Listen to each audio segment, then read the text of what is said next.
News Talk 98.9, the roar of Memphis. Tool Talk Radio with Joe and Allan. Welcome to Tool Talk Radio, coming to you from the Brown Refrigeration Studios. I'm Joe Thorderson with Thor's Hammer, Carpentry and Wood Turning. I'm Allan Gilbreth with darkhookmedia.com. And I'm Maximilian, and Maximilian wants to wish a very happy birthday to... Minutes? Is that 2 minutes? Did she say 2 minutes? No, we've been talking for 2 Alma minutes. came this far, and he gets 2 minutes? You know how much it costs to fly here? That was a horrible... Okay, I was about to throw my drink at Max when he introduced himself in the third person, but you're saying this is Elmo Day? It's Elmo's birthday. Okay. Well, that's how he the ultimate narcissist. Sesame Street really went downhill after Elmo showed up. I mean, am I sounding like a hater? I don't know. You do. What does this look like, Max? How is Elmo Day celebrated? It's just his birthday, so celebrated the way you would any other birthday. How old is that fellow? I think he's consistently 3.5 years old. Okay. He's an 80s product, right? I mean, Yeah, he made his first appearance in 1980. I will say that I really like kind of like the Japanese version of him. Let me play that real quickly. Okay. はい、エロだよ。エロもね、今、日本橋に来てるの。イエーイ Oh, right. Okay. Now, Elmo's okay, but I don't know. I think he taught children that the world revolves around them or something like that. So, I don't know. But how are you going to celebrate Elmo Day today? Allan, you probably got one of those those big, what were those called? Tickle Me Elmo dolls or something. I think he ticked off the Muppet community. Okay. Yeah, I'm avoiding saying anything that will be misconstrued about a Muppet. So I got to walk away from that one and go, happy birthday, Elmo. Cookie Monster is the one who rocks, in my opinion. You just like him because of the halftime show thing that he did for the Chicago Cubs. Not to segue, but if you ever want to see the greatest seventh inning stretch rendering of Take Me Out to the Ball Game, Google Cookie Monster sings Take Me Out to the Ball Game at Wrigley Field. It's epic. It is hands down the best one. Don't give it away, Max. Anyway, all right, boy, did we get segued on that one. So I'd really be curious if anybody out there is celebrating Elmo Day, or what their fond memories of Elmo are. Probably lighting a Tickle Me Elmo on fire. I don't know. I mean, we shouldn't sound Getting like haters. stampeded at a store at Christmas trying to buy one of those things. Right. So however you're celebrating, let us know. You can call or text us at the Big M Roofing and Remodeling Hotline at 901-683-0989. It looks like the cameras are up, right, Max? Am I mistaken? And we're on just X today. Oh, okay. So we're still just on X. So if you want to watch the show, go to the News Talk 98.9 The Roar's X page. But we also encourage you to scoot on over to Facebook, where you can check out the posts we've made on the Tool Talk Radio Facebook page. We've made a couple of posts. We made one about our must-have item of the week, but we also made one in Great Moments in Building History, all about this week's topic is going to be the Indianapolis 500 Speedway. And we chose that very strategically because in the 9 o'clock hour, we've got a special guest coming in, special guest correspondent Lin Neal, the real deal. And of course, if you are a regular listener to Tool Talk and you keep the radio on, you've heard the racing report with Lin Neal. So this will be interesting. We're going to talk about the history of the Indianapolis Speedway, also building your dream mechanics garage. We've got some, if you're an at-home mechanic, and we don't talk about the garage as much as we probably should, Allan, but this is some of the things to think about, and maybe some of the ways to just make it the ultimate workshop. So that's going to be good. And then also Lin is going to be joining us in a tool tale, and he's bringing he's even bringing the tool that we're going to talk about. So it's going to be a automotive heavy discussion in the second hour of Tool Talk Radio. But shortly we're going to get to a topic with this is from I don't know if this is a new segment, but we're calling this From the Mind of Max, and we're not going to tease it, but it has to do with constructing skyscrapers. Cool. In a new way of looking at that. We have our must-have item of the week. We've got a lot going on today, but we're gonna flip the script a little, since the second hour is gonna lean heavily on Lin Neal. So let's get to it, Max. Oh, the humanity! And I appreciate you keeping the volume down. Or did he? I don't know. My head. I always keep the volume. Okay. Yeah, he did. It was not deafening our listeners. So we're going to find out what Allan did. That's, of course, this is the time of the show where we find out what Allan did this week in Allan's Week in Review. So what did you do? Well, today I'm going to bring you the tale of two houses and hanging drapes. Okay. I thought you were going to start at like Romeo and Juliet, two opposing houses, Two Capulet opposing Montague. Well, it is. That sounded like an epic introduction for a very mundane task. However, it is a mission critical task. Okay. Because I would say at least 70% of our listeners will tell you the single most important thing going on in your home for its appearance are the window treatments. Well, yeah. I think I would say, especially if they're badly done. Bingo. All righty. There you Or if they're overdone or so. Yeah, that's a good point. I mean, their job is to be there and to look nice, but they are be there to create the aesthetic. You and I always talk about lighting all the time, and we all know there's nothing better than natural light. Right. Ta-da. However, times change, things move, the sun rotates. Not every window gets the amount of light or whatever you want, but the one thing you're stuck with is where it is in the wall and how it looks. That's true. And I was giving you a little grief, but now that you're saying that, your window curtains or your blinds or your window treatments, they're constant. I mean, that's something you might literally move every day. We open and close our curtains at our house every day. And so it better be functional and it better be strong enough to hold up the curtains. And you also have a cat. And we got a cat. Yeah, exactly. Let's throw him in there too. Right. Okay, so curtain rods are not created equal. Let me just start there. Brother. Let me just start there. Yep. All right. House number one, modern house with a pet, with a cat. And guess what? The cat does occasionally run up the curtains. That cats are prone to do. The homeowner is tired of finding their window treatments in the floor. Yeah, fair enough. Because it's a disaster and that kind of stuff. So I go up there and I look at it, and they, of course, have contractor grade, cheesy little, and I'm like, no. Let's go shopping. So off to the store we go. I do a lot of that with my clients. I do a lot of let's go shopping. And the first thing we looked at was how the curtain mounts and the size of the rod. Sure. Because the diameter cat is about 8 pounds. Yeah. It's doing about 20 miles an hour when it hits this thing. We need some stability to keep this up. Right. So the little dinky, the cheapy stuff here is just not going to work. And the screws that come with it are not going to work. Yeah, what is it with those screws? They give you these little anchors and little 1.25-inch screws. I don't know what that. Yeah. They're freebies. This is where now, house number one, we find an appropriate rod, the right length, the right color. She likes everything about it. And we installed it with my favorite tool in the world, wall mollies, a.k.a. Each one of these little joints is 60 some odd pounds of holding power penetrating the sheetrock. Right. All right. Now that we got this up there, now it's actually load bearing. So let's just be honest. The cat at some point is going to have the zoomies and go sailing around that thing. Oh, yeah. Yeah. Well, and it's funny. You're opening up an interesting can of worms, too, because I want to chime in on this when we come back. There's more to discuss, believe you me. You're listening to Tool Talk Radio. We're going to take a quick break, and then we're going to continue Allan's Week in Review.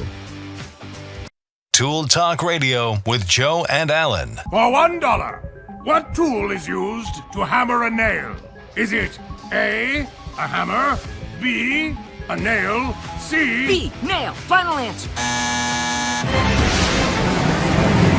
News Talk 98.9, the roar of Memphis. Whatever happened to that show? I feel like you would have done pretty well on that show. Yeah, You'd be the guy everybody calls in for the free help. Yeah, right? I would be the friend helpline. Exactly.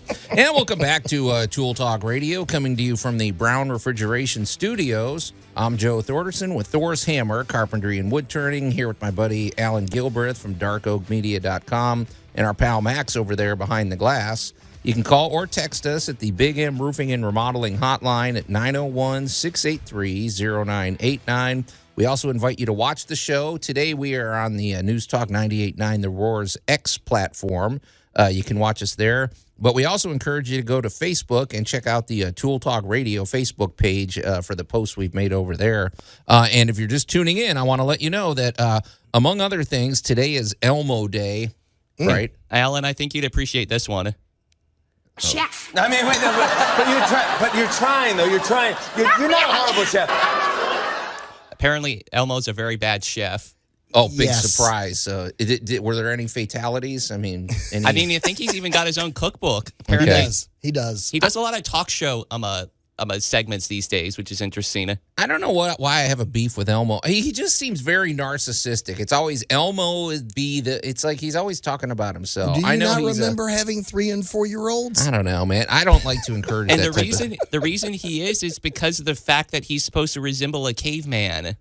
His language is supposed to resemble a caveman because his original voice was like Elmo, blah blah blah, and it didn't work. So. It didn't fly. I'm sure a lot of people out there have happy memories of Elmo. Elmo V1 was kind of scary. Okay. I remember Elmo V1. If you've got any fun Elmo memes, send those in. You can send them to the Big M Roofing and Remodeling hotline. You just text those in, 901-683-0989.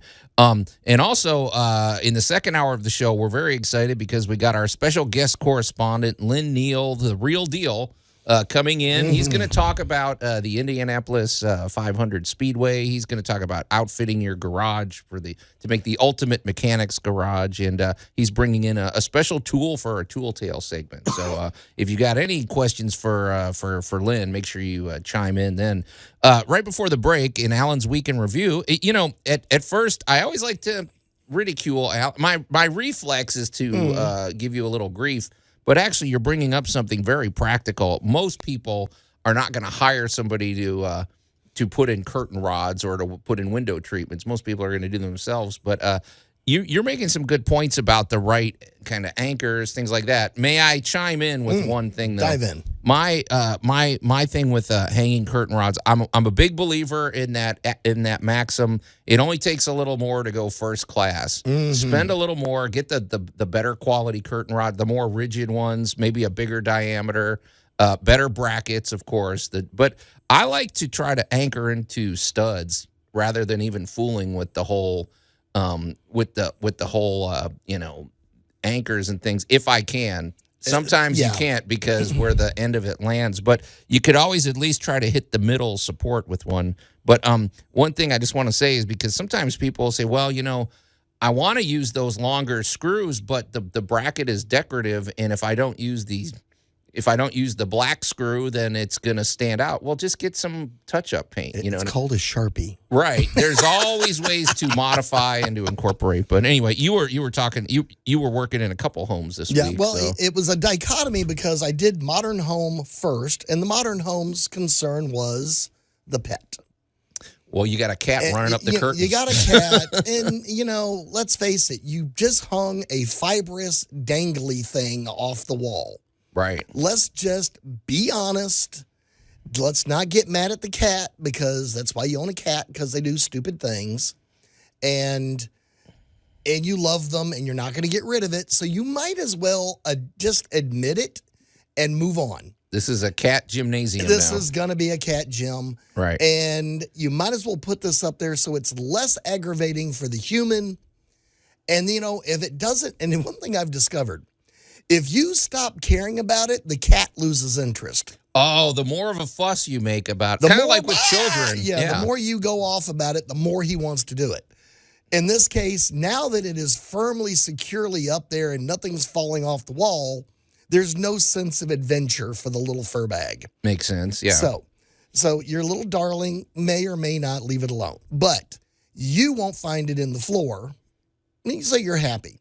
So that was house number one. House number two, boy, did we set the Wayback Machine. This bad boy is about 115 years old. Wow. And still has original plaster slat walls. Man, those are a pain.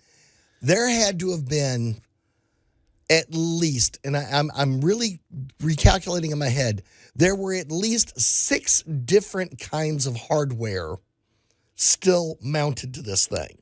Oh, so they put it up and they just gave up. They didn't even try to take it out? Or over the century, literally, just, somebody put up this kind of curtain and took it down. Somebody changed out to that kind of curtain and took it down. But all the hardware, all the mounts had just accumulated up there. Now, this was up in the air also. This wasn't like you could reach it with you weren't going to just stand on a milk crate and get up there and do this. Did these have higher ceilings? Yeah, like this 10 was foot? much higher up. Yeah. So I understood why I was up there, but I'm up there for like an hour with a flathead screwdriver and a hammer, prying nails out, prying out. They were rusted in. Oh, my gosh. And then we get to the install. And this is where I'm really going to point out there are some amazing window treatments out there, and there are some that are even, this lady had some actual original ones, and I kid you not, Joe, cast iron. Wow. That and sounds heavy, man. These bad boys for working out. Gee, I can't imagine what, yeah. You better hit the studs on that one. So. Well, where? How do you find them? I'm glad you asked. There we go. There is a way to find them, folks. So now it will affect. So if you're wondering, well, I'd like to make sure I drill into the studs. Well, how do you know where they're at? Well, look at the window, look at the trim, and there should, if it was properly constructed, be 2 studs running parallel, at least to up to where the header is. If you're putting it up a good 5 inches above the window, you should hit a header and a stud. But how do I describe this? You know what I'm saying, Alan. Just the stud will run up next to the window. You can always just cheat a little, get yourself a finish nail and tap it in until you hit the stud. But more or less on each side of the window, there should be a stud. I mean, that's what's holding it in. So the window should not be weight supporting. There should not be anything from above directly on the window. So there should be a frame that the window goes in, and that frame goes all the way up to the roof. Right. That's what Joe's talking about. Yeah, because the header is what blocks the weight from it. Yeah, I mean, these things, the window is essentially floating, you could say, and it's screwed in. Because if any weight is applied to the window as the house ages or shifts, then the window's not going to open. Or the window's shatter. going to it can break the glass. Yeah. So congratulations, Joe, you pass. Okay, thanks. Now, how do you drill through 105-year-old semi-mortar plaster over horsehair, cardboard, and slat wall? Probably with that metal netting in it too. Gosh, that stuff's a pain. I hate that stuff. And it can start cracking and falling apart too. So I'm up there, and hint number 1, if you've got those really old plaster walls, and there are a lot of those in the Mid-South, I run into them all the time, of masonry bit. I just dismantled one. Yeah. Masonry bit, and take your time, and it'll go through eventually, and you'll have a nice solid spot to set your screws. Yeah, get it. Yeah, they might call it a concrete bit, a cement bit, but it's made for drilling through. It's got to be small because obviously the screw's got to, The screw has to have something to grab. And once you hit the wood, stop. Yes, you're only going in about 1.5 inches. When you see sawdust, you're done. That way your screw's got a good solid connection, especially with the heavier, more ornate window treatments. Yeah, these sounds like they were monsters. Man, but they were beautiful. But I understood why. You took one look at it and went, yeah, this needs to go up there. This deserves to be up on the wall.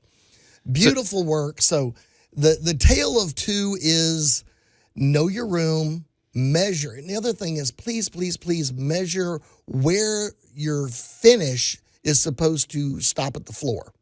Well, exactly. Yeah, you better calculate that. You need to get a tape measure. Make sure you got this measured out correctly. Make sure you got this set up.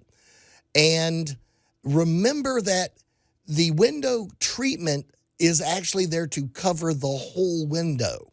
So, like Joe and I were talking about, level too. Oh my gosh, please bring the level.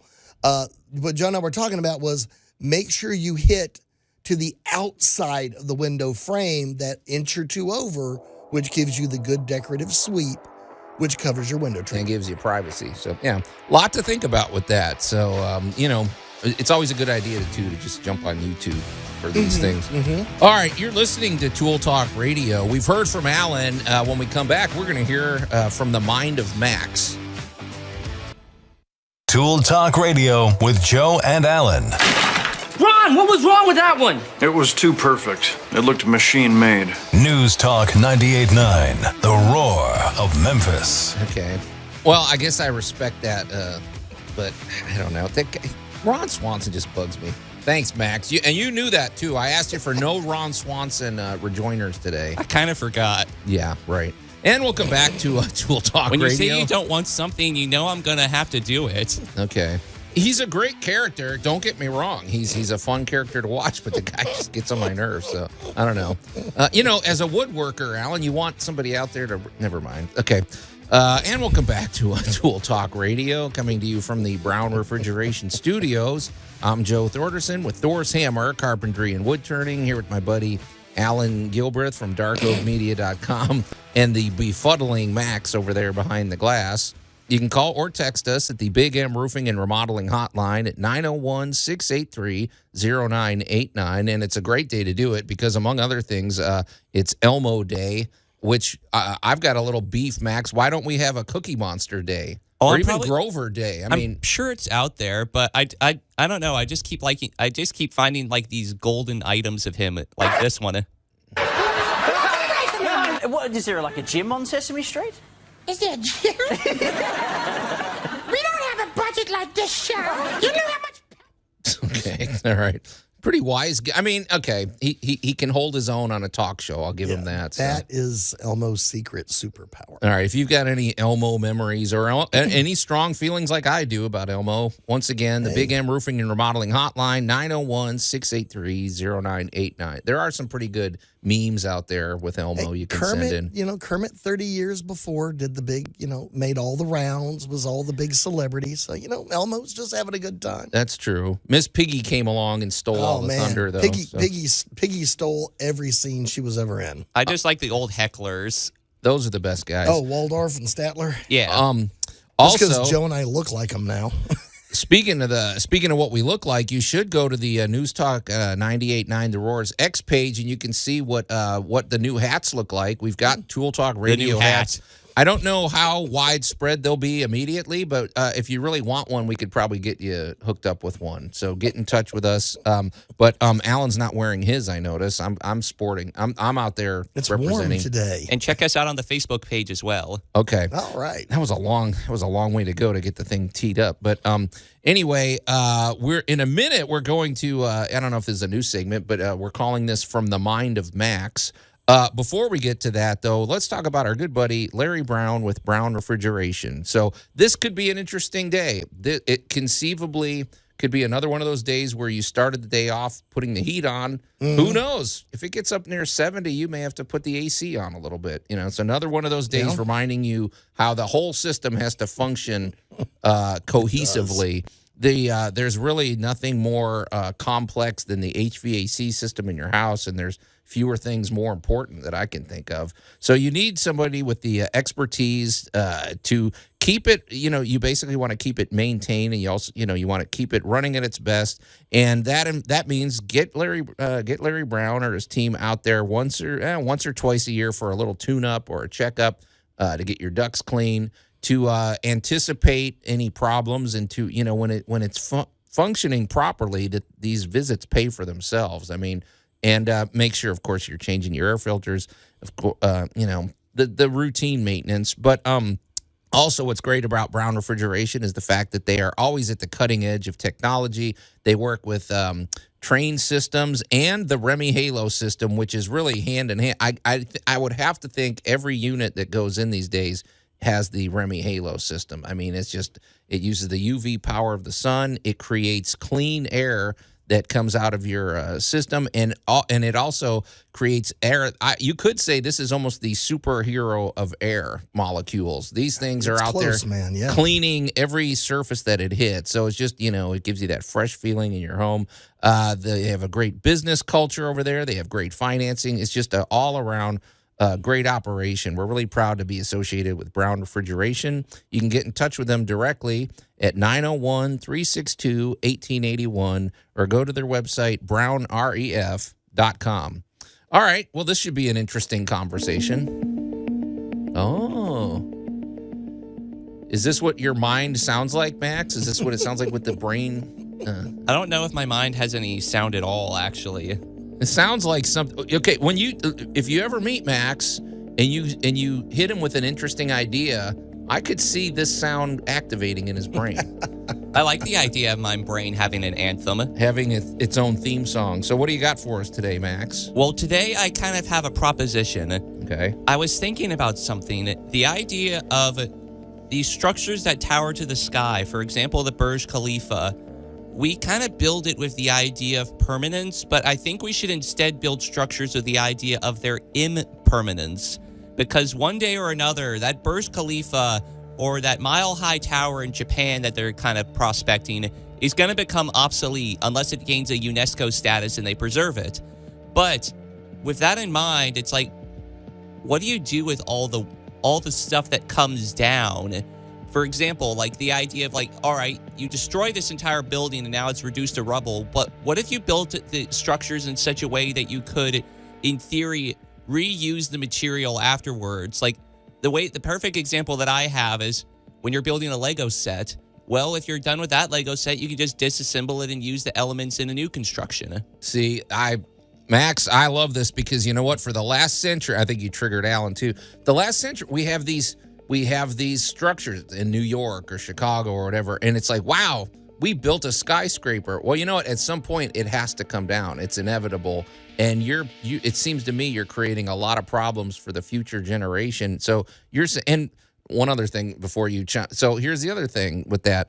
So you're saying build it with repurposing in mind. The other part of that is you could build a structure that, in theory, could last 150 years. However, it may be obsolete. You go to Las Vegas, that's a perfect example. Some of those casinos, they're very dated. After 20 or 30 years, it could even feel dated. So, building something where maybe there's some disassembly and reusage in mind. I like that, Max. Well, I'll give you a good example right here in Memphis, the Crosstown. Oh, yeah. Well, for those of you not in the Mid-South, the Sears Corporation had a massive distribution center here in the center of Memphis. It was a poured-in-place concrete building, honestly. It was put in like a giant tooth, basically, over 1 million square feet of space. And, of course, times have changed. Things moved on. Companies have come and gone. So we wound up with a giant concrete 1 million square foot of space of dead space. But it was built structurally for strength. Like it was it was designed to hold tons and tons of inventory. Right. Of a few $1 million later and a lot of determination, and you and I watched the transformation. Yeah. It is now the Crosstown. It's its own little community. It's almost pretty awesome. a little city. Yeah. Inside of there. And Max, you have also just posed a question that is beginning to haunt a lot of the owners of skyscrapers, because after the pandemic, a lot of companies are not going back to the way they officed before. Well, it's funny because I like how you use the analogy of Lego, and it's like, I feel like, okay, it's not realistic that you're going to take every little piece of wood trim or whatever. Right. However, what about just building the structure itself? What if I-beams and things could be made in a way where it could be disassembled essentially or something instead of just, there's just a lot of material that goes into it and you don't want to waste it all. There is one conundrum, though, and it's an all-important conundrum. It's the idea of recycling a foundation, because it's like, for example, the Fontainebleau Hotel, it has like a foundation that goes down like 100 feet, and it like has, I forget what the equivalent amount of concrete it is in there, where it's like, okay, yes, you take down the structure, but what happens to the foundation? Does that make it easier to construct a new structure there, or does it make it more difficult because you have to essentially gut the old foundation and put a new one in? Now, I guess it's opposed if they use Roman concrete or not. I mean, the Sears Tower has they have tubes and supports that go a mile into the ground. So, yeah. Well, I mean, first things first, I think getting it out of the ground is easier probably than removing. I don't know. At some point, our descendants are going to have some real problems taking these things down. At some point, some of them are coming down, Alan. Well, I mean, what are you going to do? I think we need to go way back in history and go, what is still standing 2,000 years later? Yeah, but do you want the Sears Tower there 2,000 years later? Well, I don't need necessarily the Sears Tower there 1,000 years from now, but why can't it be constantly repurposed? I don't know. So we have pagodas in Japan that are 1,000 years old. We have pyramids that are several thousands of years old. We have Parthenons, we have Pantheons, we have all these wonderful buildings that are still around. And we are discovering ways of extending the life of buildings. So I'm kind of with Max on the fact that we're going to take up this amount, especially airspace, without leaving the corresponding footprint. Actually, go ahead, Max, because you just triggered an idea, but you had something. Kind of building off of what Allan said is the idea. It's fascinating to me the things that we choose for like UNESCO status or like, for like preservation status, because we think of these like old structures. Well, eventually these things that are quote unquote modern will become, how are we going to determine what we decide to preserve and what we decide to knock down? Because, they don't have that historical effect or sort of historical aesthetic like they did back in the day. I also wonder, okay, when you get rid of, I keep saying the Sears Tower because that's where I grew up, but I mean, that is a huge tower. It is. It's okay, well, when you take that down, I have to believe, I mean, there are buildings literally sandwiched right next to it. Exactly. Those are probably going to have to come down. There's probably going to be a blast radius. I don't know how you just remove that by itself. So I don't know. We got a big mess ahead for the people that have to deal with this. Well, like I said, this is a topic that is being broached because we've got literally really big, tall buildings sitting there empty or partially empty, and yet we still have a housing crisis. Yeah. Can this be repurposed into housing? Can this be, it's kind of like you look at tools in the backyard and you go, okay, well, these were all gardening tools, but can I use them for other things? Can I move to another purpose? Can we look at these buildings from the point of view of, all right, right now we need housing. Well, 50 years from now, things are going to have changed and shifted and moved. What do we need then, and can we repurpose this building? I think maybe the place to start is to flip it, Max. Just let's start incorporating this into housing, and maybe it'll evolve into skyscrapers. It's a pretty good topic, Max. We're going to have some parting thoughts with that, and then we've got some other things to get to. You're listening to Tool Talk Radio. We're going to take a quick break, and we'll be right back. Tool Talk Radio with Joe and Allan. You're making a plan while I'm being a man, just winging it. News Talk 98.9, the roar of Memphis. That's the secret to longevity in structures. Exactly. All right, Max redeemed himself with that Aquabats rejoiner. Aquarats? If you want to know how to live, just follow the model of the Aquabats. And welcome back to Tool Talk Radio, coming to you from the Brown Refrigeration Studios. I'm Joe Thorderson with Thor's Hammer, Carpentry and Wood Turning, here with my buddy Allan Gilbreth from darkoakmedia.com and our pal Max over there behind the glass. You can call or text us at the Big M Roofing and Remodeling Hotline at 901-683-0989. And I'm wondering if did Agent 732 fall off the map, or is he sleeping in lately? Because how is he not chimed in on Elmo Day or something? So I don't know where he's at. But he's working. Today is Elmo Day. That's the holiday Max has alerted us to that everybody's celebrating. So if you've got any thoughts or comments about that, or how about home improvement comments? That would be good too. That'd be a scary It's one of the few days where you can actually use your name in the third person. That's right. Also, we invite you to watch the show on the News Talk 98.9 The Roar's X page and check in with the post we've made at the Tool Talk Radio Facebook page. And check us out at the News Talk 98.9 Facebook page as well. Yeah, check that out, although I think the camera is off there. No, it is. Nope, where it's on now. Oh, you got it. Well, thanks for the alert, Max. Okay, so both I said it both last platforms. All right. Hey, and also just a reminder at the 9 o'clock hour, we've got our good buddy Lin Neal, the real deal. Yep. A great nickname because it really sums up. He really is the real deal. He's going to come in and very excited. We've got some crossover between home improvement and automotive discussions coming up.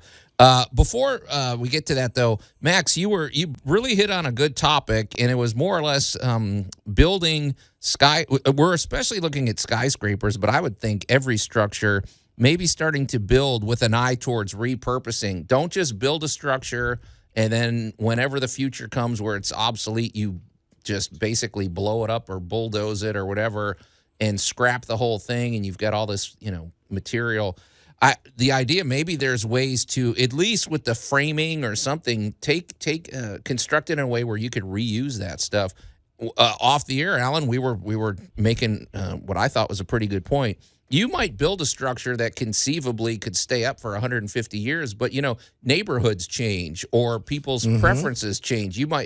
How many skyscrapers have we seen in big cities that become abandoned because now that is no longer a desirable neighborhood or something? Well, now what do you do? Basically you have one generation. You get 20 years.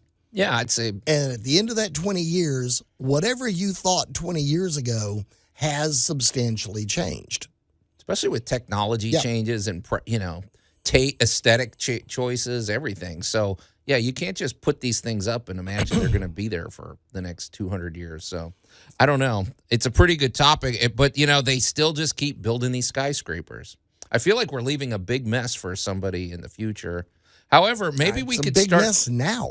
Well, one thing that's happening that I do think is positive is there's a lot of in terms of home construction. There's this eye towards modular home construction where some of this stuff might be made off-site. I know, Max, the Japanese are sort of ahead of the curve on this. They do a lot of basically you make the house in a indoor, a massive factory. So the wood is staying dry, it's staying, and then they assemble it on the job. And they get there and they assemble this house in like a week. So it kind of reminds me of like what Elon Musk is doing with like his sort of like the boxable homes houses, and things like that. Yeah, I think that's the way to go because at some point you may say, you know what, let's remove this over here and let's bring in a new segment here, or let's get rid of the kids have all moved out. I don't need a 4,000 square foot home. I'm going to go down to a 2,000 square foot home or something. I also think it's rather fascinating. The idea of modular homes is sort of a certain step in our evolution as like homeowners or whatever. It kind of, because we had a discussion a while back, Joe, the idea of the more our technology advances, the more organic it'll be perceived as.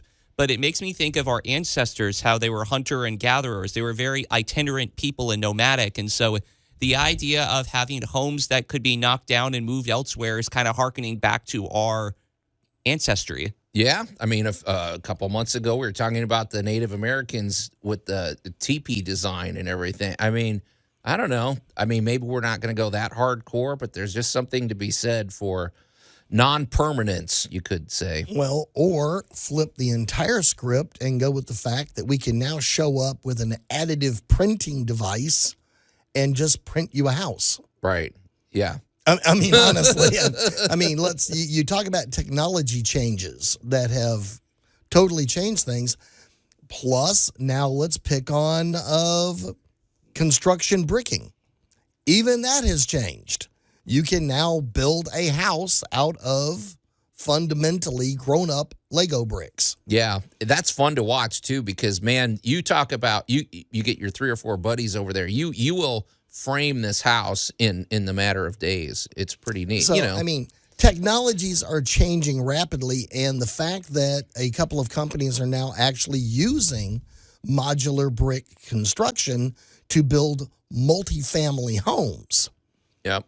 Now, that gets fascinating because I think that's a kind of a layout between both worlds.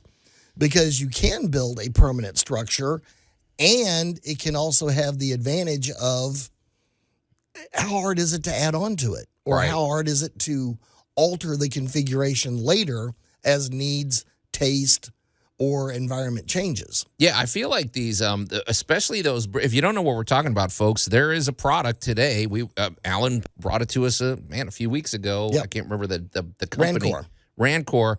It is literally these are bricks. They're probably we're calling them bricks. They're made of wood, but they're insulated, and they literally stack together. They make almost an airtight seal. You stick your siding on one side, you stick the sheetrock on the other. Well, when the time comes to disassemble that, pulling off sheetrock is easy. Yeah. Pulling off siding is easy. You could in theory disassemble that house, take it and move to Montana and rebuild it, And put on it a back new together. plot of land or something. So, I You mean, know, all I got to say is we moved London Bridge the same way. We took it apart brick by brick. And if you don't know, the original London Bridge that was falling down is in Lake Havasu, Arizona. that's right. That is sort of a little, you wouldn't think so, but that's where it is. But if you want to go see the original London Bridge, go to Lake Havasu.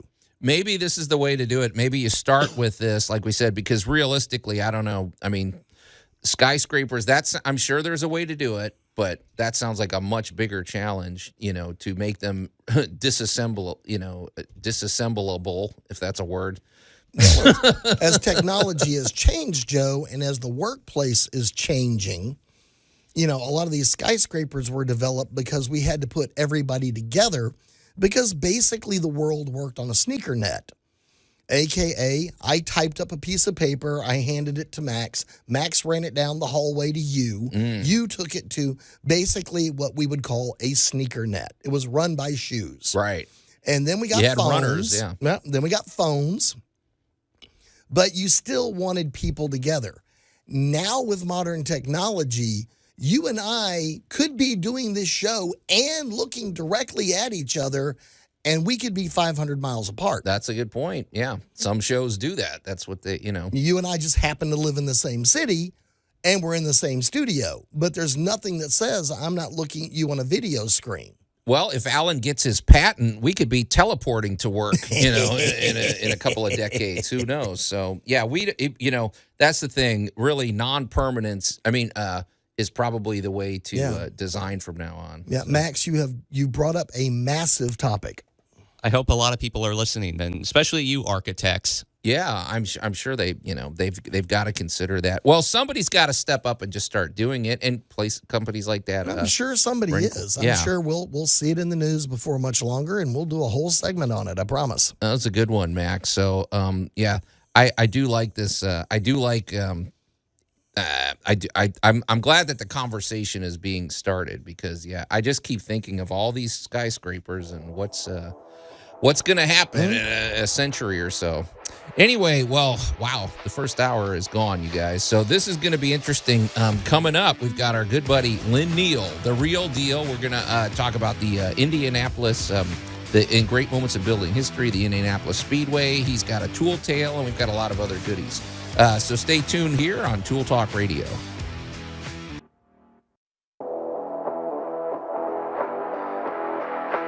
News Talk 98.9, the roar of Memphis. Tool Talk Radio with Joe and Allan. Tool Talk Radio coming to you from the Brown Refrigeration Studios. I'm Joe Thorderson with Thor's Hammer, Carpentry and Wood Turning, here with my buddy Allan Gilbreth from darkoakmedia.com, and our pal Max over there behind the glass, and a special guest we're going to introduce momentarily. You can call or text us at the Big M Roofing and Remodeling Hotline at 901-683-0989. And we really encourage you to do that. We're going to have a lot of interesting conversation today. And really, I'm sort of amazed that nobody's chimed in on the fact that today is Elmo Day. That's the holiday we're all celebrating. I know when we get out of here, there's going to be a big party. There's probably going to be a lot of burning of Tickle Me Elmos around town. I don't know, maybe. So you can get in touch with us at the Big M Roofing and Remodeling Hotline, 901-683-0989. We also invite you to watch the show. Okay, we're on both platforms, right, Max? Correct. Okay, we're up on the News Talk 98.9 The Roar's Facebook page and the News Talk 98.9 The Roar's X page. And also, we encourage you to go to the Tool Talk Radio Facebook page and check out the post we've made over there. But if you're watching the show, you've already got a sneak peek of our special guest. In the house, we have our good buddy Lin Neal, the real. There we go, man. Exactly right. That is exactly right. That's you, ain't it? That's me all day long. If you're a regular listener to News Talk 98.9 The Roar, you know Lin Neal follows us directly. Follows right after Tool Talk, and we thought, hey, Lin, let's combine forces here, and let's we need to get on each other's shows more often. Yeah, it was your idea. It wasn't mine. I was excited for you to say it.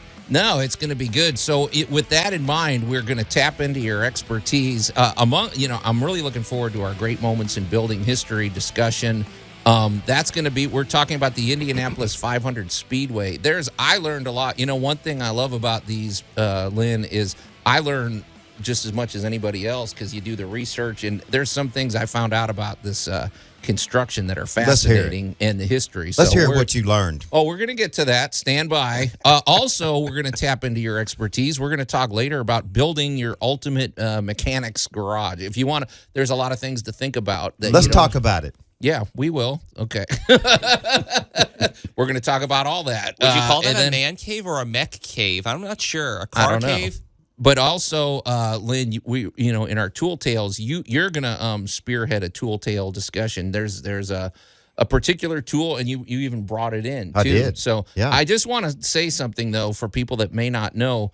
Lin, you beat Evil Knievel in a race, didn't you? I did do that. I did. It was a wheelie race, is what it was, on the back wheel. Are we allowed to talk about this, or is the Evil Knievel? You're going to have to ask Mr. Bohannon if you're allowed to or not. As far as I'm concerned, we can talk about it all day. I just think that needs to be said, man, because I really don't like Evil Knievel. Deal. I always thought he was kind of but I was proud to find out that you defeated that man. Yeah, he wasn't very happy. No, yeah, he didn't. Of course, I've never seen anybody that's a racer that's not a sore loser. They just won't admit that they're not. Is that true?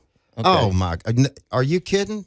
Well, I know they're competitive, but you don't want to lose. Okay, you don't want to lose. Period. He's not a racer. The guy was a stunt man. He did a lot of stupid things for money, and he lost the race. Well, As a competitor, Joe, let me make one point that I think you will totally grasp. Okay. If you are not the lead sled dog, the scenery doesn't change. Yeah. Okay. There you go. I don't know. Give me the... Okay, never mind. I prefer the sportsmanship of like the Great British Baking Show or something. You shake hands, you wish your opponents the best. Well, they're not racing cars. Yeah, that's not real. I mean, sometimes it does, but there's nobody that in my world that is a racer of any kind of racing that doesn't like running second place. You know what I mean? I mean, it's not that they hate it, but everybody wants to win, and that's the whole goal is winning, and the guy that runs second is the first loser. Well, I'm just glad you beat him. I was really interested in that fact. Yeah, I think it wasn't as big of a deal when it happened. I mean, we were in West Salem, Ohio, at a drag race on a Sunday, and I was racing another bike for another shop out of Oxford, and I was working at a cycle shop in South Haven, Cycle City. And when I called my boss to tell him that I'd won and I about this deal and all that, his question was, hey, what time are you gonna be at work tomorrow? You gonna be here in the morning? Yeah. You didn't care. Okay. Good job on Sunday, but where you're supposed to be on Monday. Right. Okay. Yeah. What a world you live in. So, hey, Lin. So we're gonna. I want to get to a tool tale, and Max, cue it up. I hope you have it ready to go. And now, Tool Tales with Tool Talk Radio. And this is where we like to share stories of, maybe that belt sander saved the day on a project, or maybe you had a crescent wrench that just came in handy during a specific operation. And we all like to just share our battle stories with some of our favorite tools. And Lin, you brought a tool in that I have to admit I don't own one. It's pretty cool, but it's a special one. It's special to your heart, right? And, so we want you to share your tool tale. Exactly, it is, and it really is special to my heart. When you guys reached out to me about coming on the show, as you guys know, I was a Snap-on tool dealer for almost 14 years. So I mean, I have a little bit of background in the tool business. And you said something about, your question was kind of, bring a story about your favorite tool. And I'm thinking, oh my God, good night. I mean, I was a Snap-on dealer. So great tools, man. And legendary. But as I thought about it, I thought about the very first tool that I ever bought. As a teenager, I bought a handheld impact from the motorcycle shop, Cycle City in South Haven, that I went to work for afterwards. It was, and I paid like $14 for it. And I want to tell you what a handheld impact. Yeah, describe it for our listeners. It is an object that you hold in your hand that you wrap around, your four fingers and your palm, like a broom handle or something. And let's back up. In the mechanic world, whether it be motorcycles or cars or whatever, we run into problems where the fastener that we're trying to get out is stuck. And let's just say it's a Phillips head, which is what was most common, back in my day. And this handheld impact is something that you put a bit on, a Phillips bit if you're pulling out a Phillips fastener, a Phillips head screw, and you take this handheld impact and you kind of load it. It's directional. You can do counterclockwise or clockwise. Right. And you strike this thing while you're holding it up into the fastener, and it compresses and it goes through a little a wedge, and it actually rotates whichever way you want, counterclockwise or clockwise. And when you do the the impact, it actually, it loosens it up. So So you're smacking it with a hammer, because when you showed me this thing, it looks very primal. It looks very simple, but it is. It looks, it kind of looks like a small bowling pin or something. I mean, but yeah, it has a 3/8 drive, and you put a 3/8 drive socket or whatever kind that you want to on it, and it is. It's really a cool deal, and to the guys that especially in my world, in the motorcycle racing world, you had to have that in your toolbox, a handheld impact that that you change bits on, and that's my favorite tool right there. There you go, man. Yeah, because also the other part of that is that they things expand or contract from that. So it's pretty cool. An impact driver, and it sounds like it saved you many times. So. It has definitely saved me many, and lots of other people too. And it's still kicking. Yeah. So, very good. Thanks for that. Thanks for the tool tale there, Lin. This is going to be good, you guys. We're going to take a break, and when we come back in our great moments in building history, we're going to discuss the Indianapolis 500 Speedway. Tool Talk Radio with Joe and Allan. This is glue. Strong stuff. News Talk 98.9, the roar of Memphis. I hope it's strong stuff. Otherwise, I'm not using it, Allan. And welcome back to Tool Talk Radio, coming to you from the Brown Refrigeration Studios. I'm Joe Thorderson with Thor's Hammer, Carpentry and Wood Turning, here with my buddy Allan Gilbreth from darkoakmedia.com. Our pal Max over there behind the glass, and our visiting correspondent, Lin Neal, the real deal, who can be heard here, right? Stay tuned. Next show. Yeah, next hour. It's our 2-year anniversary today. Oh, I didn't know that. Yes. Whoa, 2 years on the radio. Actually, February 5th, but today's show is we're celebrating it as our 2-year anniversary. So I'm so excited. Well, I'm excited to be on here too. We would have brought a cake in if we had known that. So, God, okay. Make sure it's fat free. Happy birthday, Elmo, and Real Deal Racing Reports. Okay. If just by the way, if you ever drop into the News Talk 98.9 The Roar station, you're pretty well represented here. I'm looking at you've got one of your trophies in here, Lin. You've got your hat, and you've got a race car up there on the Ricky Stenhouse Jr. race car. And that trophy is not my trophy. That is a trophy from the world's largest indoor kart championship race that's held yearly since 1990 in Batesville, Mississippi, and that's one of the trophies that those guys win. And we had the Shane James and those guys from James Pest Management on the show back a few months back, and they forgot their trophy, and And I'm hoping that I they think it don't. looks pretty good I'm in kind of here. hoping that they don't listen to the show so that they want to come pick it up. All right, let's move on then. So, okay, well,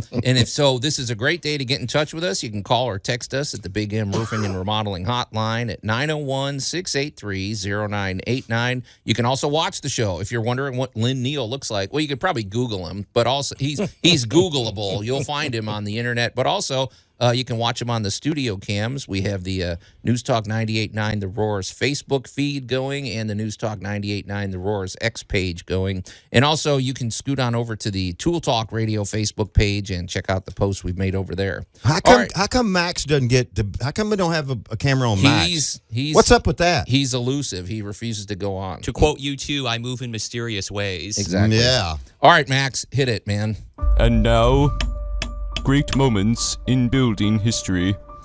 Okay, in your honor, Lynn, we knew you were the man for this, and so we wanted to. I don't think we've done a racetrack yet, and I mean, what better racetrack to focus on than the Indianapolis 500 Speedway?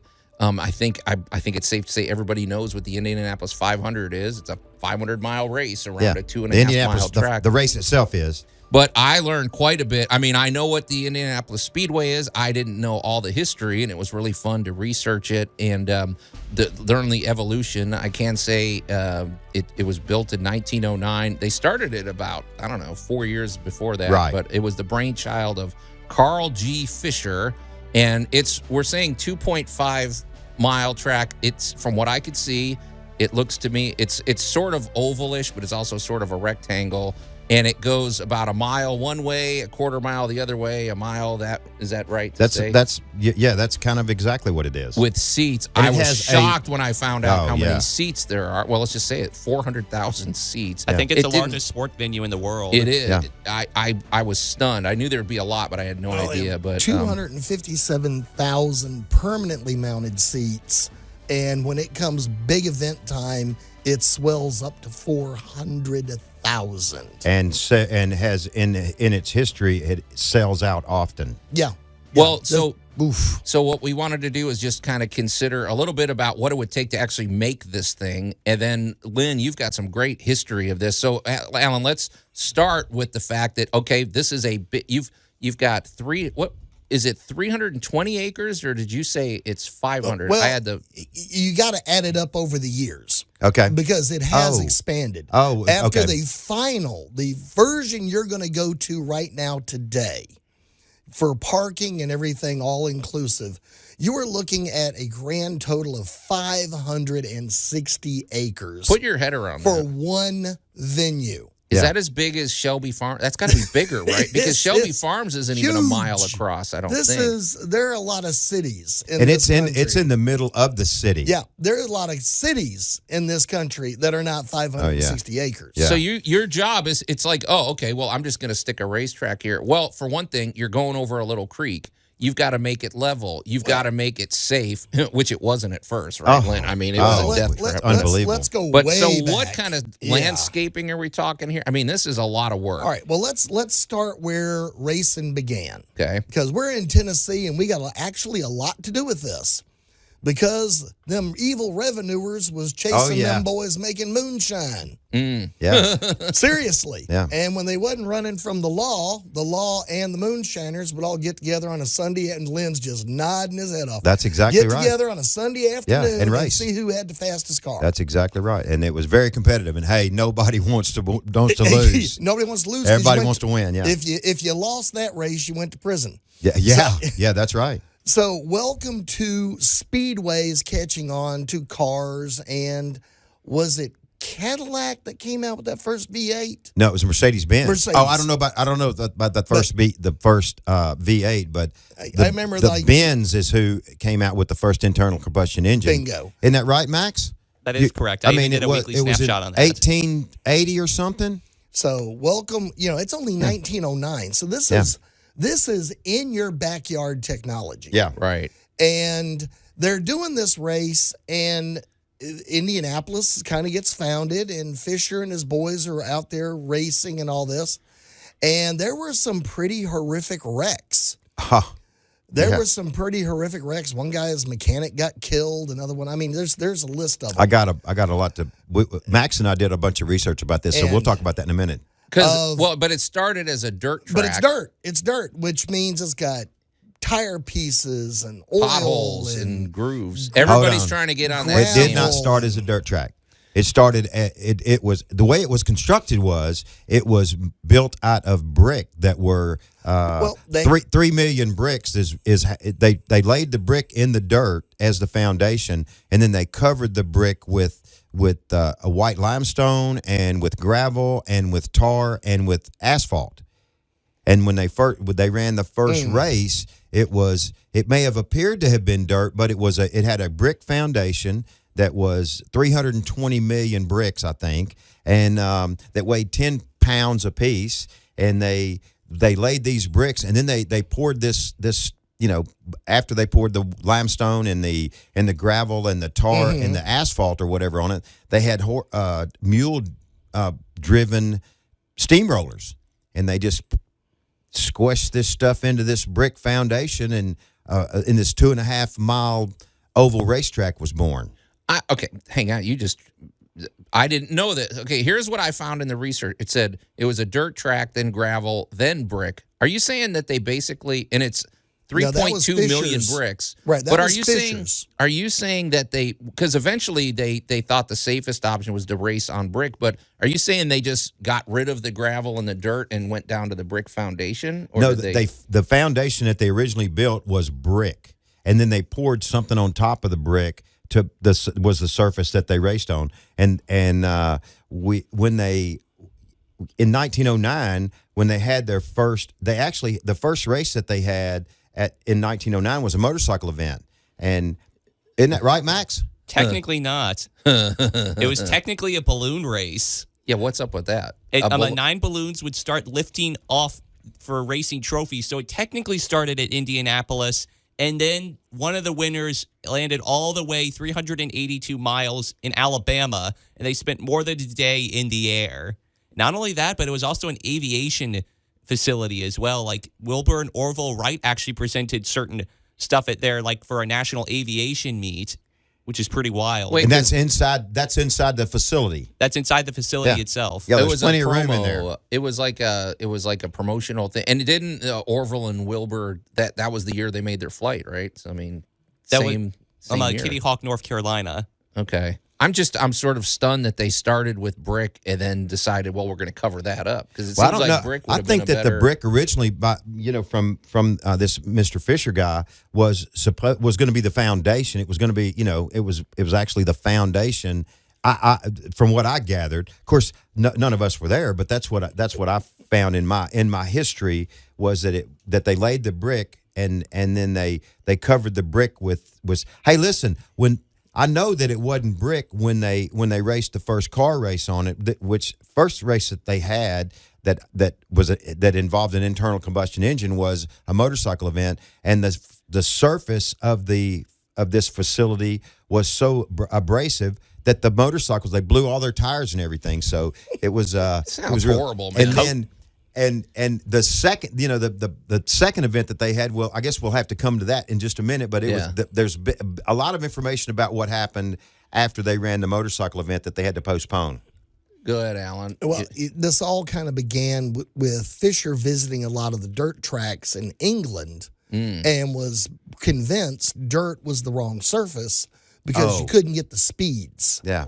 And he wanted to go high speed. And the stuff he was pouring on everything was tar oil, and we'll talk about that when we come back. Okay. A lot of evolution in the Indianapolis 500 Speedway. And we'll continue the conversation when we come back here on Tool Talk Radio. Tool Talk Radio with Joe and Allan. I've been cooped up in the studio too long. I've forgotten what it's like to be outside working next to men who know what they're doing. News Talk 98.9, the roar of Memphis. Max, are you trying to tell us something, man? I don't know. I don't like the implications of that message. And welcome back to Tool Talk Radio, coming to you from the Brown Refrigeration Studios. I'm Joe Thorderson with Thor's Hammer, Carpentry and Wood Turning, here with my buddy Allan Gilbreth from darkoakmedia.com, and our pal Max over there behind the glass, and our special guest correspondent, Lin Neal, the real deal, which is, settle back and relax, because once we're off the air, Lin, you guys are jumping on the show. Yeah, 2-year anniversary for us today. It's the 2-year anniversary of Lin Neal being over here at News Talk 98.9 The Roar. So it's a great day to chime in at the Big M Roofing and Remodeling hotline. You can call or text us at 901-683-0989. We also invite you to watch the show if you want to see what Lin and all of us look like. Not Max, of course, at the News Talk 98.9 The Roar's Facebook page and the News Talk 98.9 The Roar's X page. And we also invite you to check out the posts we've made over at the Tool Talk Radio Facebook page.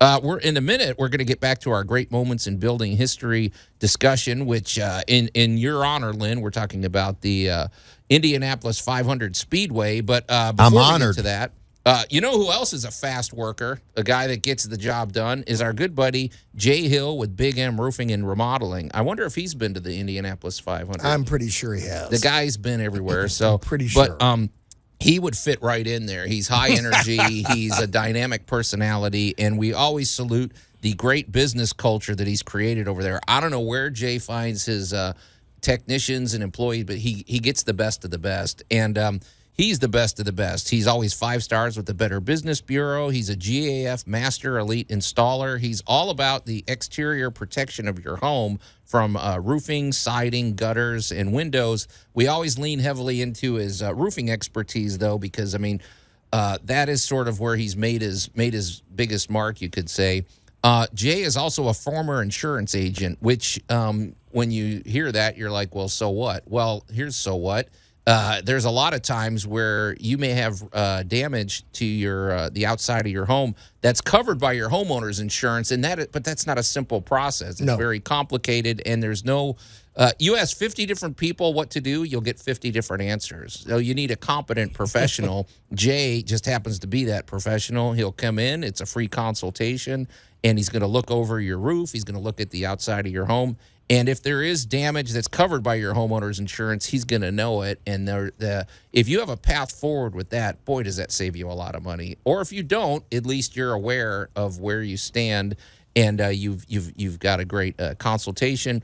And it's possible you may need financing as well. Well, Jay's got that covered. He's got 30 lenders at his disposal. You can qualify in minutes and choose the terms that work best for you.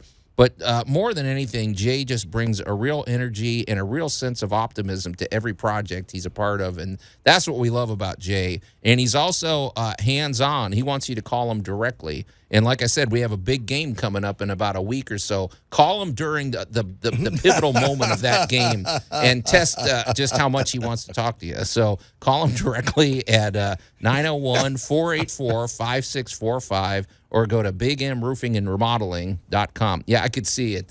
Maybe it goes into overtime or something, and you call them up to talk about your roof. But hey, Lin, before the break, we've been talking about our great moments in building history. You know, of course, we're always interested in the actual construction. It's a lot of detail, but needless to say, there were a lot of challenges converting this 328 acres into a 2.5 miles track that seats 400,000 people. It's evolved into that. But we also, while we've got you here, want to hear about some of the history of the, it's got history out the wazoo. We're over 100 years into this thing. And so we wanted you to kind of give us a little backstory. There's a lot of history. So yeah, well, of course, it's the most famous racetrack in the world for sure. And in 1909, like I said, they ran a motorcycle race there. Was the actual, I thought was the first event, but Max says it was a balloon race. And the motorcycle race was so abrasive on the motorcycle tires that the motorcycle tires were coming apart during the event, and they had to stop the race and postpone it for a couple of weeks or to a later date. And they did complete the motorcycle race, but weeks later they had a 300-mile race that was going to be the first race there that for was autos. for automobiles. Yeah. And they had some major issues during the race. One of the competitors, they got to think about this. They had a mechanic that rode in the race cars with the drivers, and there was things that they would do, like, pouring more oil in it or doing things while they're going around the racetrack. I mean, so the mechanic would, it wasn't like that they pulled the race car into the pits and the mechanic jumped out of the car and did his service work. I mean, they did it while they were going around the racetrack. And at the very first event, one of the competitors in his race car and his mechanic flipped, and it killed both of them during the event. Yeah, and it was pretty tragic. Yep. And then Louis Chevrolet, the co-founder, was temporarily blinded while he was racing. Yeah, because a piece of gravel, I think. Yeah, they had. I mean, it was the track tore up while they were racing, and all this debris, the gravel, the limestone, the tar, and all that stuff was going, flying off of the rear tires of the cars that were racing, and the competitors that were behind these people were getting showered with all kinds of things like that were breaking the goggles and breaking people's jaws, and they had leather helmets on, and it was just it just turned into a major chaos. And then Max, didn't you tell me that there was another guy that flipped into the grandstands or something? Oh yeah, it was I believe it was William Bork. He suffered a rear axle failure and he crashed into a fence post along with his mechanic, like you said. His name was Harry Holcomb, who was also at the scene as well. Yeah, that's the guy that flipped. The guy that actually wound up in the grandstands was Charlie Mertz. That's right, Mertz. Yeah, Charlie Mertz. He went through 5 posts and about a dozen people. And killed 3 more people at the first event. There was 5 people that got killed at the first race at the Indianapolis 500. Now, that's according to history. None of us were there. We didn't see it. But I'm just going by what I saw, what I read. It had to be the truth. It was on the internet. Well, no, I mean, it has to be the truth. But it's actually in the Indianapolis Motor Speedway history. Oh, yeah. They have it in the official history. Yeah, all that. so the good news is Fisher made a lot of promises and got it fixed. He was a race promoter. And once it got fixed, it really started kicking. Oh, I do have a question for you, though, Lin, because, eventually we know that they determined that at the time that brick would be a much safer thing to race on. Well, I've driven across cobblestone roads or anything. What is that doing to your car? And are you feeling that vibration? Oh, you have to, yeah. But you got to think about it. In this time frame, there wasn't, you didn't have shock absorbers and different types of springs with different spring rates and things like that. I mean, you had what you had, and it wasn't, you didn't have a major suspension or things like that would be able to absorb the roughness of the tracks and the tires and the wheels. I mean, the wheels were made out of wood.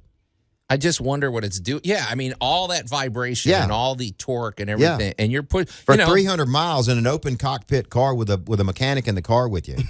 Yeah, because you see these guys at the end of it in these historical films. They take their goggles off. Their eyes are all white, and then they look like a raccoon. That's then exactly their mouth is all dark from all the exhaust and dirt and everything they've been breathing in. Well, the thing you get only if they stay on 4 wheels. If they turn over, they usually were hauled off on a stretcher. Well, you get into an effect with the Brickyard that they discovered that was basically called speed levitation.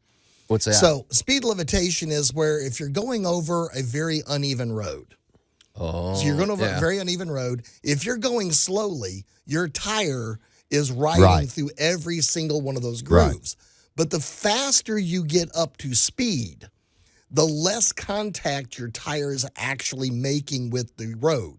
So all of those little divots in it, you're now basically, once you pass about 80, 90 miles an hour, you're just riding on the very top edge of the surface you're on, which was like what floating. made the 100-mile-an-hour mark so important. So in other words, you're not, and you went then, Lin, when you want to make a turn, half the time your car isn't even on the ground. Most of the time, you will have the barest connection to the ground, which brings in the amazing skill of anybody driving on these things. Because when they say it felt like you were driving on air, you mostly are. Yeah. I don't And know, as man. these speeds keep getting up and up, because the holy grail back then, 100 miles an hour. Oh, for sure. Because it was just undoable. Yeah, it was unheard of. You couldn't do it on dirt. You couldn't do it on sand. You couldn't do it on cobble. But on this nice, hard brick surface that wasn't giving and wasn't throwing stuff up behind the tires, when they finally got down to that. You're talking about the Brickyard. Yeah, we're talking about the final iteration that broke the 100-mile-an-hour speed record. And once that hit, gates were open. And, we've gone faster and faster and faster ever since. And I think the record for a lap is like right at 38 seconds. How many mile an hour?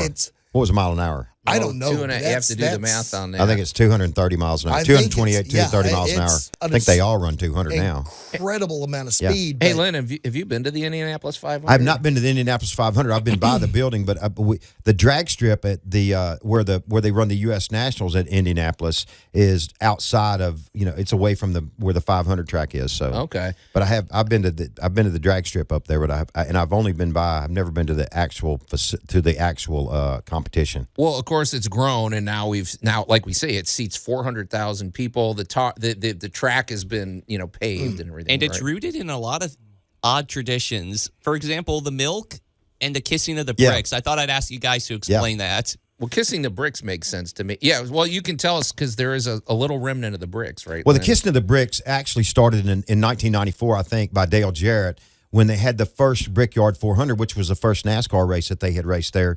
I think it was 94. I think it was 96, actually. Okay, well, anyway, it was Dale Jarrett and his team. They won the first that particular race, and his crew and him went out to the center of the thing in front of the flag stand, after he had won the event, and they all kneeled over it and they kissed the bricks, and it just became, this phenomena. So now everybody that either the winners of the Indianapolis 500 or the Brickyard 400, they do that. Because what they did is they paved over and it's much, much safer now and much faster, but they left a remnant. There's a 3-foot strip 1 yard at the finish line and the starting line, right? That's right. Of brick. And that's what they, Back in 1936, Louis Mayer was wiped at the end of this thing, and he swapped the water for milk. Yeah, warm milk. He did. I think it that sounds dangerous. But he did buttermilk. Oh, really? Yeah, he did. I thought that it had something to do with so much milk in there were so many dairy farms and stuff in that area. Nah, Louis Meyer just liked buttermilk, so he swapped out the water. Weird traditions. We're going to wrap up our conversation about the Indianapolis 500. Then we're also going to talk about outfitting your garage while we got Lynn here in the house. You're listening to Tool Talk Radio. We're going to take a quick break, and we'll be right back. Tool Talk Radio with Joe and Allan. The likelihood of you dying violently within the next 5 minutes is 87.61%. You are about to get me killed. We will both die because of your negligence. News Talk 98.9, the roar of Memphis. All right, I don't know how to tastefully reply to that one, Max, especially given the topic we're discussing, so I'm going to move it along. That's usually when the building calls me in. Yeah. And welcome back to Tool Talk Radio, coming to you from the Brown Refrigeration Studios.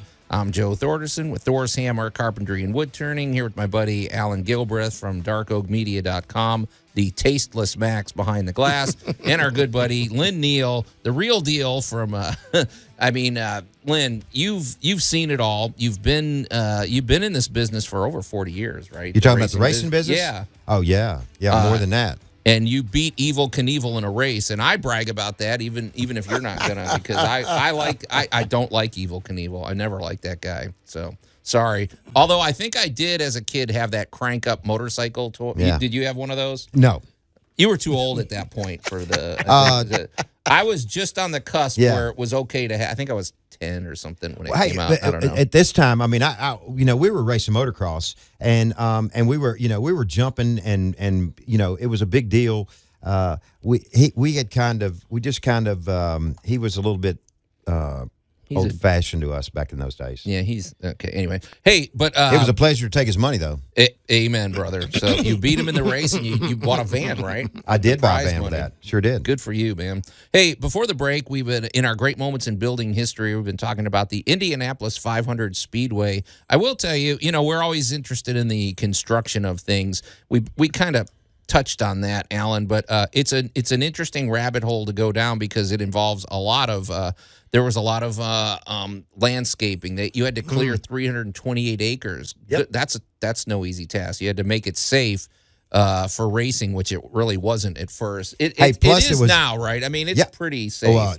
No. No, it's not. I mean, it's no. Comparatively, when a race car goes 220 miles an hour on a 2.5 mile oval, it's really not safe. I mean, those get the drivers. It's tremendous chances that they take, and so I mean, it really isn't safe. I mean, it's safer than it was in 1909, but it's still a very dangerous sport, and the facility's safe. The race cars that are going 200 miles an hour are, that's major chances that the drivers are taking, and it takes lots of skill, and that's why there's everybody's not driving race cars. Yeah, thank goodness. So, you know what I mean? Well, I don't need to be going that fast. I can tell you that, but it is a special, and let's just say this out front. Okay.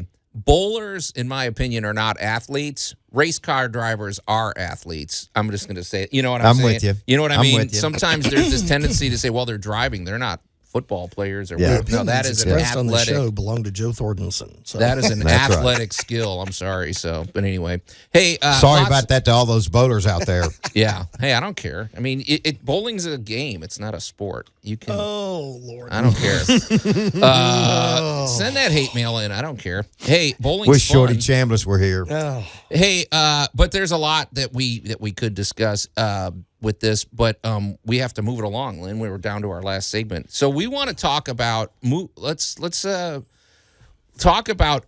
Let's suppose you're into auto mechanics, and you want to outfit your garage with the maybe just making it more user friendly for that.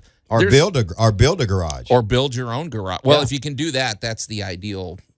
Some of these pre-finished steel buildings are great because they're just wide open and you can put whatever you want. But let's just suppose you have a garage. Here's a few things we can round table. I do have a question. So you can actually get a lift for your garage. That's exactly right. And I'm glad you're going to talk about that. So if you do that, you have to think about reinforcing the concrete underneath, and you also have to think about raising the wrap. You want the ceiling to be a little higher. You don't want to raise the thing and have it hit the ceiling. Yeah, you can't do that. And especially if you're in a home where there's nothing really above the garage, it's doable, right, Allan? You just remove that layer and you make it more of a pitch roof. But talk about having a car lift. What some of the considerations? Obviously, safety. You have to. Well, think I can about, tell you something. Lynn. If you're any kind of a car enthusiast or anything like that, it is a dream to have a lift in your garage. And I suggest if anybody's going to build anything, if they're going to do an addition on their house or a garage or whatever around on their property, to make sure that they do it big enough to where, as far as the ceiling height is up there enough to where that they can, if they don't know if they're going to do that, just plan to do that, because you're going to if you get the opportunity. Oh yeah. I mean, the car lifts, they got them. They're really reasonably priced. They're very easy to to install and everything, and they work so good. And I mean, it's for anybody that's a car enthusiast. That's your dream. If you could have a lift, I wish I had one. Allan, I want to ask you the scientific question because, it's all well and good, Lynn, to have a lift. What if you're not comfortable with how maybe you're not sure your garage floor can handle it, Allan? How do you beef it up? Like, what is adding concrete going to do the job, or do you have to have rebar, or you know what I mean? Okay. How much reinforcing do you have to do? That is a awesome question that is going to get answered by probably having a professional come out and give you a core sample. Yeah. Because we really need to know what have you got. Especially if you don't know. If it's somebody that has built their own, that's built their shop, they You would don't know probably. how deep they went with that concrete. Yeah. Well, The biggest thing I was there when they poured it. Yeah, the biggest thing is, do you have the proper rebar? And the other kind of dangerous thing in the Mid-South is, what part of town is your house in? In other words, you have Because foundational issues. all dirt. You're talking about in the Memphis, Tennessee area. I'm talking about in the Mid-South. Yeah, all dirt is not created equal. Yeah. And that's why before you're going to go lifting vehicles, you need to have, and there are a number of companies out there happy to do this for you, and it's actually shockingly not that expensive. And there are ways that they can inject concrete under your current garage to make sure that you meet the density that you need to lift a vehicle safely without cracking your slab. Okay, so that's another consideration. I would have it, and you're going to ask for a core sample, and they'll tell you what the density of your concrete is, the depth of your concrete, and what it's going to take to get you to reach.